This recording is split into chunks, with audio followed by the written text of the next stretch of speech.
The Eyes Have It by Ruskin.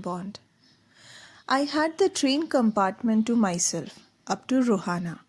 Then a girl got in. The couple who saw her off were probably her parents. They seemed very anxious about her comfort, and the woman gave the girl detailed instructions as where to keep her things, when not to lean out of windows, and how to avoid speaking to strangers. They called their goodbyes and the train pulled out of the station. As I was totally blind at the time, my eyes sensitive only to light and darkness, I was unable to tell what the girl looked like, but I knew she wore slippers from the way they slapped against her heels. It would take me some time to discover something about her looks, and perhaps I never would. But I liked the sound of her voice, and even the sound of her slippers. "Are you going all the way to Dehra?" I asked. I must have been sitting in a dark corner, because my voice startled her. She gave a little exclamation and said, "I didn't know anyone else was here."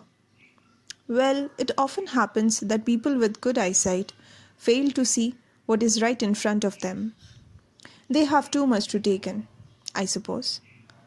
Whereas people who cannot see, or see very little, have to take in only the essentials, whatever registers most tellingly on their remaining senses. "I didn't see you either," I said, "but I heard you come in." I wondered if I would be able to prevent her from discovering that I was blind. Provided I keep to my seat, I thought it shouldn't be too difficult. The girl said, "I'm getting off at Saharanpur. My aunt is meeting me there." "Then I had better not get too familiar," I replied. Aunts are usually formidable creatures. "Where are you going?" she asked. "To Dehra and then to Mussoorie." "Oh, how lucky you are. I wish I were going to Mussoorie. I love the hills, especially in October." "Yes, this is the best time," I said, calling on my memories. "The hills are covered with wild dahlias, the sun is delicious, and at night you can sit in front of a log fire and drink a little brandy. Most of the tourists have gone, and the roads are quiet and almost deserted. Yes, October is the best time." She was silent. I wondered if my words had touched her, or whether she thought me a romantic fool. Then I made a mistake. "What is it like outside?" I asked. She seemed to find nothing strange in the question. Had she noticed already that I could not see? But her next question removed my doubts. "Why don't you look out of the window?" she asked. I moved easily along the berth and felt for the window ledge. The window was open and I faced it, making a pretense of studying the landscape. I heard the panting of engine, the rumble of the wheels, and in my mind's eye I could see telegraph posts flashing by. "Have you noticed?" they ventured. "And the trees seem to moving while we seem to be standing still." "That always happens," she said. "Do you see any animals?" "No," I answered quite confidently. I knew that there were hardly any animals left in the forests near Dehra. I turned from the window and faced the girl, and for a while we sat in silence. "You have an interesting face," I remarked.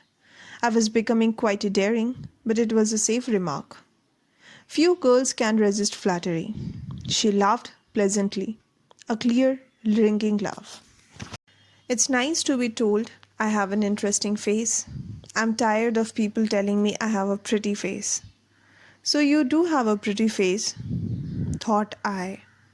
And aloud I said, "Well, an interesting face can also be a pretty." "You are a very gallant young man," she said. "But why are you so serious?"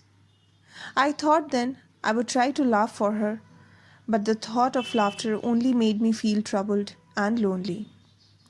"We will soon be at your station," I said. "Thank goodness it's a short journey. I can't bear to sitting a train for more than 2 or 3 hours. Yet I was prepared to sit there for almost any length of time, just to listen to her talking. Her voice had the sparkle of mountain stream.